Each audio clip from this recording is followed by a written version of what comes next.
கருத்தரங்க அமர்வில் பங்கேற்றுக்கிற தாய் தமிழ் சொந்தங்களே, சான்றோர் பெருமக்களே, உங்கள் அனைவருக்கும் எமது பணிவான வணக்கம். மொழியை பேசக்கூடிய மக்களின் கூட்டம் இனம் என்று வரையறை செய்யப்படுகிறது. அதுவே தனக்கென தனித்த வரலாறையும் வரலாற்று வழிபட்ட நிலப்பரப்பையும் பொது உளவியல் உருவாக்கத்தையும் கொண்டிருந்தால் தேசிய இனம் என்று அழைக்கப்படுகிறது. அப்படி உலகில் தோன்றிய மிக மூத்த தேசிய இனத்துக்கு சொந்தக்காரர்கள் தமிழர்கள் நாம். உலகிற்கு எல்லாவற்றையும் கற்றுத்தந்த பேரினத்தின் மக்கள். உலகத்தில் மானுட கூட்டம் நாடோடிகளாக தெரிந்த காலகட்டத்தில் வாழ்வியல் நிலப்பரப்புகளை குறிஞ்சி, முல்லை, மருதம், நெய்தல், பாறை என்று 5 வகையாக பகுத்தவர்கள் தமிழர்கள் நாம். உலகில் பல மொழிகள் பிறக்காத காலகட்டத்தில் மொழிக்கு இலக்கணம் வைத்து தொல்காப்பியத்தை கொண்டிருந்தவர்கள் தமிழர்கள் நாம். எப்படி வேண்டுமானாலும் வாழலாம்ங்கிற காலகட்டத்தில் 1000 ஆண்டுக்கு முன்பே வாழ்க்கை, அகவாழ்க்கை, புற வாழ்க்கை என்று பகுத்து அந்த வாழ்க்கைக்கு இலக்கணமாக அறத்தை வைத்தவர்கள் தமிழர்கள் நாம். 2000 ஆண்டுகளுக்கு முன்பே இந்த மானுட கூட்டம் எவ்வாறு வாழ வேண்டும் என்று நன்னறியை போதித்த வள்ளுவ பெருமகனாரை பெற்றிருந்த இனம் இந்த தமிழினம்.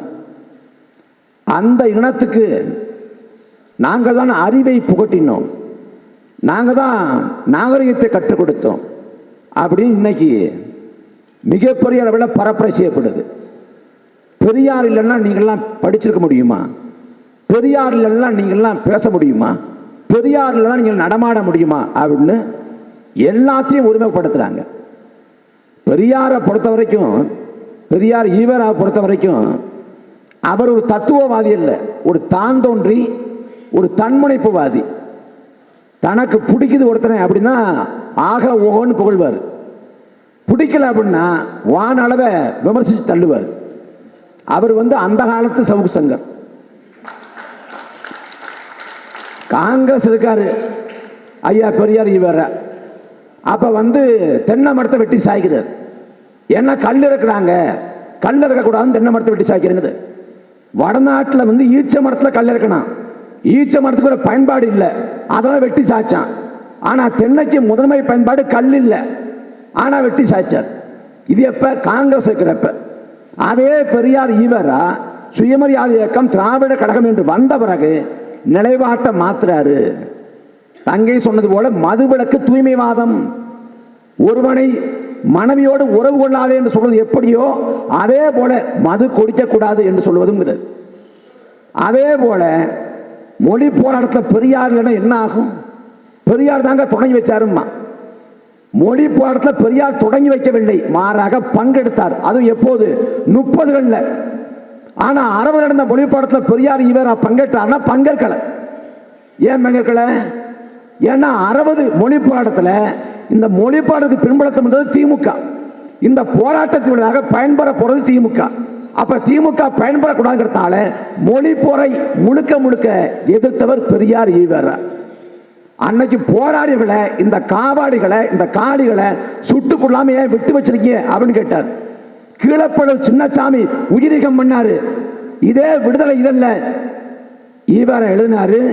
கீழப்பழு சின்னசாமி கடந்தொலையால செத்து போனா அப்படின்னு சொல்றது மட்டும் இல்லாம கீழப்பழு சின்னசாமியின் சாதியை குறிப்பிட்டு விடுதலை இதில் எழுதினவர் இதே ஈவரா. அதுவும் வரலாறு தான். அவர் வரலாற்றை 30, 60ன்னு பிரிக்கலாம். 30ல் ரஷ்யாவுக்கு போறாரு. ரஷ்யாவுக்கு போனோன்னா கம்யூனிஸ்ட தாக்கம். நாட்டுக்கு வந்தவொடனே எல்லாருக்கும் ரஷ்யான்னு பேர் வைக்கிறார், ரஷ்யானே பேர் வச்சிடறாரு. இது எப்ப? 30ல். அப்ப என்ன சொல்றாரு?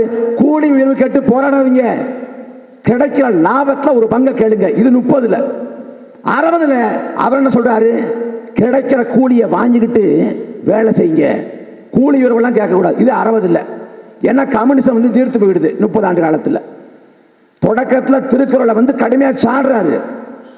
49ல் அண்ணா திமுக தொடங்கிய பிறகு காப்பியங்களை, இலக்கியங்களை பேசி திமுக வளர்ந்து வரும் தெரிஞ்ச உடனே திருக்குறள் மாநாட்டில் இதே ஈவரா பங்கெடுக்கிறார். ஆனா இறப்பிற்கு 4 ஆண்டுகளுக்கு முன்பாக 69ல் அதே ஈவரா எத்தனை காலத்துக்கு திருக்குறளை கட்டி கொண்டு அழிவிங்கன்னு கேட்கிறது. எல்லாமே மாறுபாடுதான். இஸ்லாமிய வெறுப்புன்னு தம்பி சொன்னார்ல, எதுக்கு தெரியுமா அந்த வெறுப்பு? முதல்ல வந்து 30களில் பேசுறாரு, இன அழிவு நீங்க இஸ்லாமிய அருமருந்து, இது 30. ஆனா 60ல் நிலைப்பாட்டை மாத்திட்டாரு. உனக்கு இங்க என்னடா வேலை, நீ பாகிஸ்தானுக்கு போ, ஆப்கானிஸ்தானுக்கு போ. ஏன்? காயிதே மில்லத் அண்ணாவோட போயிட்டாரு. காயிதே மில்லத் மீதான கோபத்தின் வெளிப்பாடாக திமுக போயிட்டாங்கிறதுனால ஒட்டுமொத்த இஸ்லாமியர்கள் மீதும் அன்னைக்கு வசைபாடுகள் வேற. இதே பெரியார் வேற எல்லா நிலைப்பாடுமே அப்படிதான். 1957 இன்னைக்கு கொண்டாடுறாங்கல்ல, நவம்பர் 26 வந்து பெரியார் இயக்கங்கள் சாதி ஒழிப்பு மாவீரர் நாள். அந்த நாள்ல கேட்டா வந்து சாதியை பாதுகாக்கக்கூடிய சட்டப்பிரிவு எரிச்சோம். 1957 2000 பேர் சிறைக்கு போனோம், அங்க உயிர் போச்சு, மிகப்பெரிய ஈகம்ங்கிறாங்க. அது உண்மைதான். 57 சாதியை பாதுகாக்கக்கூடிய சட்டப்பிரிவை அன்னைக்கு திராவிடர் கழகம் அன்றைக்கு எரித்தது. ஆனா அண்ணா வெற்றி பெறாரு. அண்ணா தலைமையிலான திமுக கொஞ்சம் கொஞ்சமா சட்டமன்ற உறுப்பினர்களை பெறாங்க. அந்த சமயத்தில் திராவிட கழகத்திலிருந்து விலகி எல்லாரும் திமுக போறாங்க. அப்ப திமுக போற சமயத்தில் 66 தீர்ப்பு போடுது, சாதிய பாதுகாக்கக்கூடிய சட்டப்பிரிவை யார் யார் எரிச்சாங்களோ அவங்க உள்ளாட்சி தேர்தலில் போட்டி போடக்கூடாதுன்னு. என்ன சொல்லணும் பெரியாரு? இந்த ஈவேரா அப்படிலாம் ஏற்க முடியாதுங்க. சாதிய பாதுகாக்கக்கூடிய சட்டப்பிரிவை வந்து அவங்க நியாயமாக தான் எரிச்சாங்கன்னு பேசணும்ல. ஐயா ஈவேரா சொல்றாங்க, இதை உள்ளாட்சியோடு நிறுத்திடாதீங்க, பாராளுமன்றத்துக்கும் சட்டமன்றத்துக்கும் விரிவுபடுத்துங்க, ஒரு போயிடக்கூடாது. யாரு? அதுவும் ஈவேரா. அப்ப தனக்கு பிடிச்சா புகழ்வாரு, பிடிக்கலன்னா வசப்பாடுவாரு. 30களில் ஐயா காமராசரை என்ன சொல்றாரு? விசப்பற்கள்ங்கிறாரு. 8 விசப்பற்கள், 8 விசப்பற்கள் 6 விசப்பற்கள் உதிர்ந்து விழுந்து விட்டது, இன்னும் 2 இருக்கு. அந்த 2ல் 1 காமராசங்கிறார். காமராசை விசப்பல்னாரு. காமராசர் முதலமைச்சர், முதலமைச்சரான பிறகு காமராசரை ஆதரிக்கிறார். காமராசர் ஆதரவு நிலைப்பாட்டில் இருந்த பெரியார் ஈவேரா எப்போது திமுக ஆதரவு நிலைப்பாட்டுக்கு மாறார்னா 49 தொடங்கி 67 வரைக்கும் திமுக வந்து தொடங்கப்பட்டு ஆச்சரியார்த்த அமர்ற வரைக்கும் கண்ணீர் துளி கட்சிங்கிறார். கண்ணீர் துளி கட்சி அந்த கட்சியை தடை பண்ணுங்கிறார்.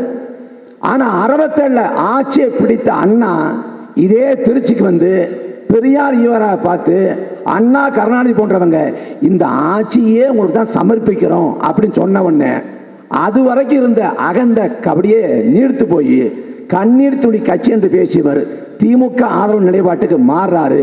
முதல்ல அந்த திமுக தடை பண்ணும் பேசிய பெரியார் ஈவேரா அதற்கு பிறகான காலகட்டத்தில் இந்த திமுகவை இந்தியா முழுமைக்கும் விரிவுபடுத்த வேண்டும் பேசு. இப்படி முன்னுக்கு பின் முரண். அது என்ன நடக்குன்னு சொல்றாங்க? நீங்க பெரியாரோட பேச்சை போட்டு கேட்டீங்கன்னா 2 ஆண்டு தொடர்ச்சியா போயிட்டே இருக்குங்க. அவர் 93 வயசு வரைக்கும் வாழ்ந்திருக்காரு. அப்ப இந்த காலத்துல மாற்றம் வரத்தானே செய்யும். நிலைப்பாடுகள்ங்கிற மாற்றம் வரலாம். மாமதி மார்க்ஸ் சொல்றாங்க, மாற்றம் ஒன்றே மாற்றம் இல்லாதுங்கிறாங்க.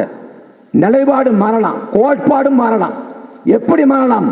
தன்னலம் சாராது பொதுநலம் சார்ந்து மாறணும்.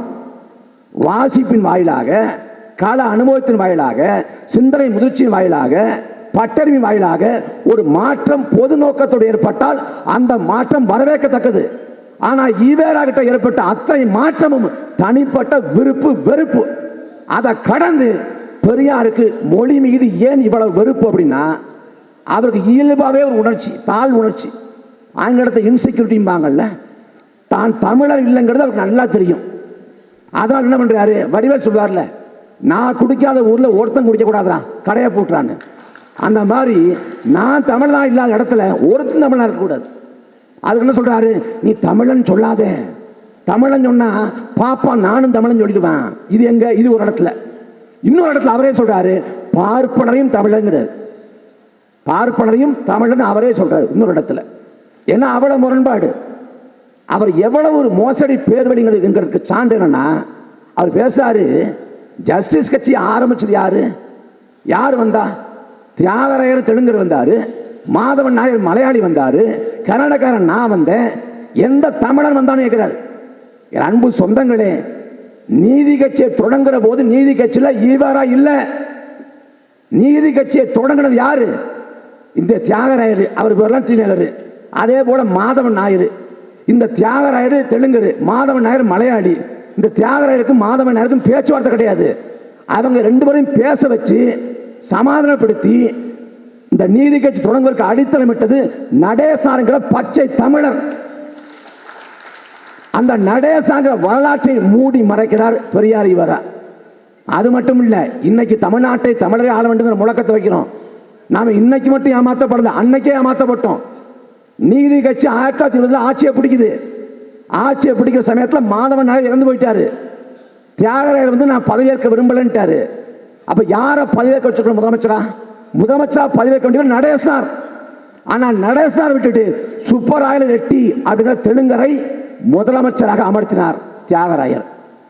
அதுக்கு பிறகு அடுத்த அமைச்சரவையில் பனகல் அரசங்கிற தெலுங்கரை மீண்டும் முதலமைச்சராக அமர்த்தினார் தியாகராயர். கடைசி வரைக்கும் நடேசனாரால முதலமைச்சராக முடியல, அமைச்சராக முடியல. கடைசியில் அவரே பொறுப்பை கேட்டாரு. கடைசியில் 1923 தேர்தலில் போட்டி போடக்கூட நடேசனாருக்கு வாய்ப்பு மறுக்கப்பட்டது. இதுதான் சத்தியம். அன்னைக்கே ஏமாத்தி முடிச்சிட்டான். நீதி கட்சியில் பெரியார் ஈவரா இல்லை, அவர் வேற இயக்கத்தில் பண்ணிக்கிறாரு. தொடக்கத்தில் 30களில் மொழிப்பாடத்தில் பங்கு கொண்டு பெல்லாறு சிலையில் கிடப்ப நீதி கட்சியை பழைய விலைக்கு பெரியார்ட்ட விற்க வேண்டிய அவசியம் என்ன? ஏன்னா நீதி கட்சி இருந்த முறை தெலுங்க நம்ம ஆள் யாரும் தேடுறான். இருக்காரு பெரியாரு, ஈவரா இருக்காரு, சிறையில் இருக்காரு. சிறையில் இருந்தாலும் பரவாயில்லன்னு கொண்டு நீதி கட்சியை கொடுத்துட்றான். இதான் வரலாறு. அவன் நீதி கட்சி காலம் தொட்டு இன்னைக்கு வரைக்கும் மிக தெளிவாக இருக்கான். இதில் ஈவரா பொறுத்த வரைக்கும் அவருக்கு மொழியியல் பார்வையே கிடையாது. அது குறித்தான எந்தவித அறிவும் கிடையாது. அவர் என்ன சொல்றாரு? தமிழ், தெலுங்கு, கன்னடம், மலையாளம் இதெல்லாம் ஒரே மொழி தாங்க. இதெல்லாம் வட்டார வழக்குங்கிறார். வட்டார வழக்குன்னு வாத்துக்கு வச்சுக்குவோம். வட்டார வழக்கு உச்சரிப்பு மாறுபடும், எழுத்தொடிவுமா மாறுபடும். அவ்வளவுதான் பெரியாரோட பார்வை. அவருக்கு தேசம், தேசியனம், தாயகம் அதை பற்றி எந்த கவலையும் இல்லை. மொழி மீது எப்படி நாடு அமைய முடியும்? சாதி மீது நாடு அமையலாம், மதத்தின் மீது நாடு அமையலாம், மொழி மீது எப்படி நாடு அமைய முடியும் என்று கேட்டவர் ஈவரா. அவர் செஞ்ச பாதகங்கள் கொஞ்சம் கொஞ்சமா கீழ்வன்மணி படுகொலை இன்னைக்கு வரைக்கும் பேசுறோம். இதே ஈவரோட பேச்சை பார்க்குறப்ப ஒரு இடத்துல ஈவரா பேசுறப்ப சொல்றாரு, சாதிய ஒழிக்க அக்கிரகாரத்தை உடைச்சு நொறுக்கி அக்கிரகாரத்தை கொளுத்தி 1000 பார்ப்பனர்களை அந்த தீயிலே போட்டால் சாதி ஒழியுமாயின் நீங்கள் என் செய்வீர்கள் கேட்கிறாரு. யாரு? கட்சிக்காரன்ட்ட. அவன் என்ன சொல்றான்? குத்துவோம் கொல்லுவோம்ங்கிறான். அப்ப சாதிய ஒழிக்க அக்கிரகாரத்தை கொளுத்தி அதில் பார்ப்பனர்கள் தூக்கி போடுவோங்கிறார். இவ்வளவு சாதி ஒழிப்பை பேசக்கூடிய ஈவரா அவர்கள் உண்மையிலே எரிச்சு கொண்டான்ல கீழ்வன்மணியில. அங்க யார் பக்கம் நின்னாரு? அன்றைக்கு சாதி ஒழிப்பை பேசியவர்கள் கம்யூனிஸ்ட் கட்சி. எரித்து கொலை செய்யப்பட்ட 44 பேர்ல பெரும்பான்மை கம்யூனிஸ்ட் கட்சி. எரித்து கொண்டது நெல் உற்பத்தியாளர் சங்கம், பண்ணையாளர் சங்கம், காங்கிரஸ் கட்சி. அன்னைக்கு நெல் உற்பத்தியாளர் சங்கத்தை கண்டிக்காம அதை சாடாம அவர் யாரை சாடினார் என்றால் அன்றைக்கு கம்யூனிஸ்ட் கட்சியை சாடினார். வெண்மணி, கீழ்வெண்மணி, மேல்வெண்மணி, கீழ்வெண்மணி இருக்கு. அந்த வெண்மணியோட திராவிட கழக தலைவர் வந்து கோ ராமசாமி. அவரோட இல்ல திருமணம் யார் தலைமை நடந்துச்சு தெரியுமா? இதே இருஞ்சூர் கோபாலகிருஷ்ணன் தலைமையில்.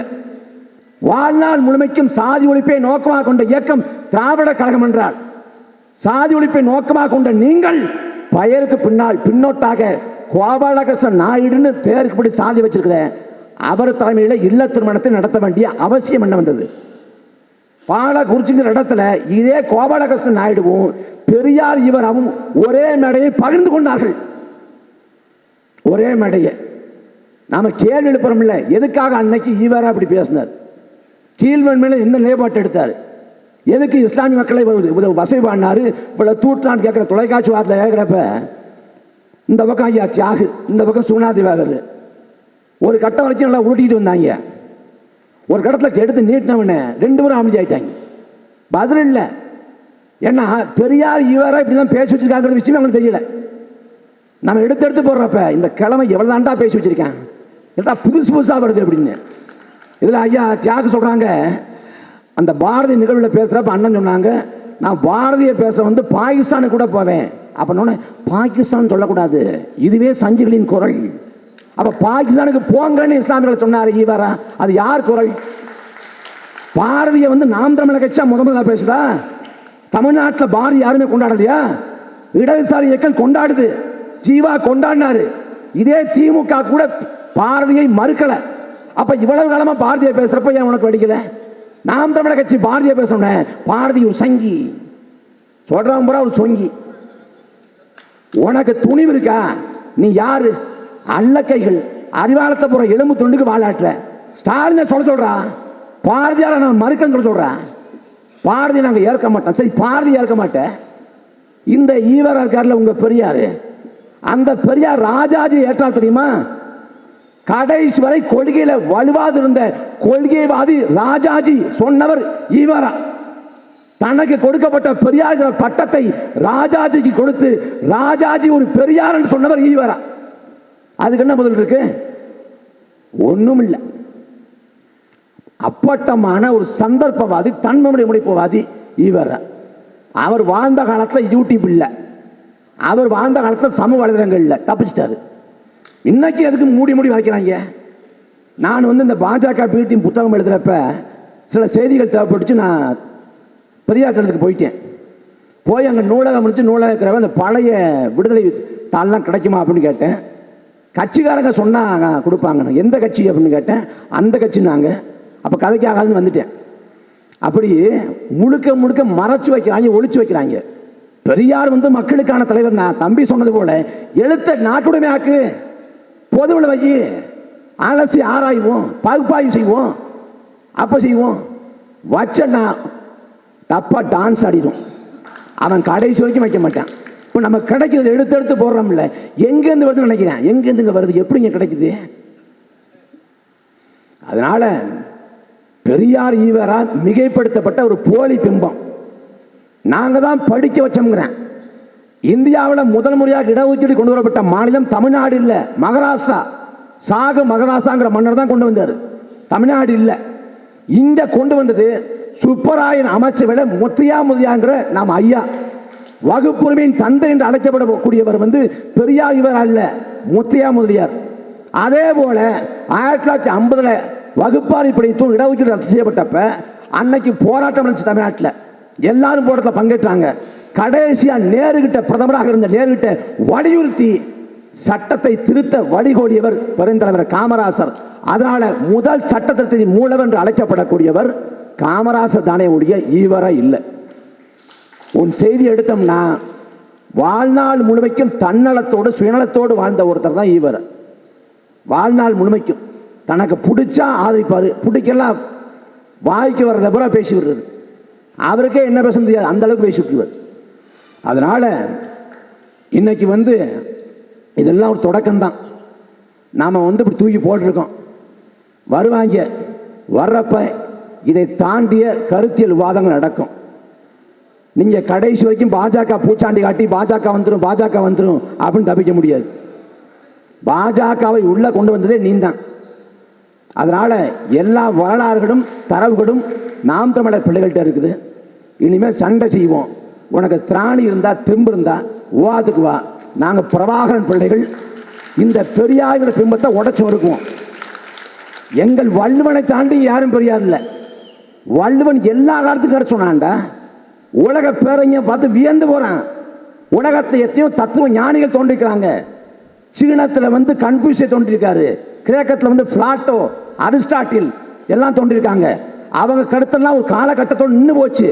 ஆனால் எல்லா காலகட்டத்துக்கும் எல்லா மானுட கூட்டத்துக்கும் பொருந்துகிற கருத்தை சொன்னவன் வள்ளுவன் மட்டும்தான் என்று உலக பேரையில் கொண்டாடுறான். இன்னைக்கு இல்லைங்க, 2000 ஆண்டுக்கு முன்னாடி சொல்றாங்க பிறன்மானை நோக்கா பேராண்மைன்னு. ஒழுக்கம் விழுப்பம் திறனும் ஒழுக்கம் உயிரினும் ஓம்பப்படுது 2000 ஆண்டுக்கு முன்னாடி சொல்றான். மயிர்நீப்பி வாழா கவரிமான் உயிர்நீப்பி மாணவரின் மானத்தை பத்தி 2000 ஆண்டுக்கு முன்னாடி சொல்றான். விழுப்புண் படாத நாளெல்லாம் வடிக்கும் வைக்கும் தன் நாளை எடுத்துன்னு 2000 ஆண்டுக்கு முன்னாடி சொல்றான். வீரத்தை பத்தி வீட்டுக்கு வந்த விருந்தர் எப்படி யோசிக்கணும்ட்டு நோப்ப கொலையும் அனுச்சம் மோப்ப கொலையும் இருந்துங்கிறான். எல்லாத்தையும் பகுத்து அன்றைக்கே தமிழர்களுக்கு இல்லை உலக மானுட கொடுத்துட்டு போனவன் வள்ளுவ பெருமகனார். அந்த வள்ளுவ பெருமகனார் வாரிசுகள் நாங்கள். எங்களுக்கு எவனும் புதிதாக அறிவு புகட்டவோ ஒன்றும் செய்யவோ இல்லை. நீங்கள் மரபே அறிவு மரபு தான். தமிழ் தேசியத்தோட அறிவுலக வரலாறு மட்டும் 3000 ஆண்டுகளுக்கு மேலானது. கீழடி ஆய்வு வருது, அகழ்வாராய்ச்சி முடிவு வருது. அதே போல சிந்து சமவெளி மொகஞ்சதரா அதை எடுத்தால் சங்க இலக்கியம் விட்ட இடமும் சிந்து சமவெளி தொட்ட இடம் ஒன்றுதான். அதுவும் தமிழனோட தொன்மைதான் தெரிய வருது. உலகத்துக்கு எல்லாவற்றையும் கற்று தந்த பேரினத்தின் மக்கள் நாம். நமக்கு எந்த கலவனும் எந்த தடியும் கொண்டாந்து எது நமக்கு போட்ட தேவையில்லை. நீ இதே கேரளாவிலையோ ஆந்திராவிலையோ கர்நாடகாவில் போய் அங்கே இதே போல கடல் மறுப்பு முற்போக்கு சாதி ஒழிப்புன்னு பேசுகிற டைம் இருந்தா எப்படி கழுதியை கல்லை அடிச்சு கொண்டானோ அதே போல ஈவராக கொண்டிருப்பேன். தமிழ்நாட்டில் உனக்கு வரவேற்றார்கள் என்றால் இந்த மரபணு பகுத்தறிவை, முற்போக்கை, சாதி ஒழிப்பை, சமத்துவத்தை உள்வாங்கக்கூடிய ஆற்றல் கொண்டது. பன்னெடுகளாக பேசி நிலம் இது. அந்த நிலத்தில் எங்களுக்கு புதுசாக ஒருத்தன் கற்பிக்கல. நீ ஒரு திரைப்படம் இருக்குன்னா திரைப்படத்தில் ஒருத்தவங்க ஆடுறாங்க, நடனம் ஆடுறாங்க அப்படின்னா ஒரு ஐட்டம் டான்ஸ் ஆடுறாங்க. ஒருத்தவங்க வந்து கெஸ்ட் ரோல் பண்ணுறாங்க, ஒரு சிறப்பு தோற்றம். நீ சொல்கிறப்ப அவர் ஐட்டம் டான்ஸ் ஆடினாருன்னு சொல்லு, கெஸ்ட் ரோல் பண்ணாருன்னு சொல்லு. இல்லைங்க படம் முழுக்க அவர் தாங்க ஆடிக்கிட்டாருன்னு சொல்லாத. வரலாற்றை ஒரு வசதிக்கு ஏற்ற மாதிரி திரிக்காத. மொழி போற சொன்னா 30 போராடினாருன்னு சொன்னா 60 என்ன பண்ணாருன்னு சொல்லு, சேர்த்து சொல்லு. அதெல்லாம் பாதியை பறிச்சுக்கிறேன். எவ்வளவு காலத்துக்கு ஏமாத்துவீங்க? எந்த வரலாறும் தெரியாது, அடிச்சு விடுறது வாய்க்கு வந்த பூரா. அதனால இனி தமிழர் நிலத்தில் இந்த கருத்தியல் விவாதங்கள் நடக்கும். பெரியாரை சுருங்க சொல்ல வேண்டும் என்றால் அன்றைக்கு காலத்திலே வாழ்ந்த ஒரு வியப்பு குறி, ஒரு ஆச்சரிய குறி, அந்த குறி தான் அவர். நன்றி, வணக்கம்.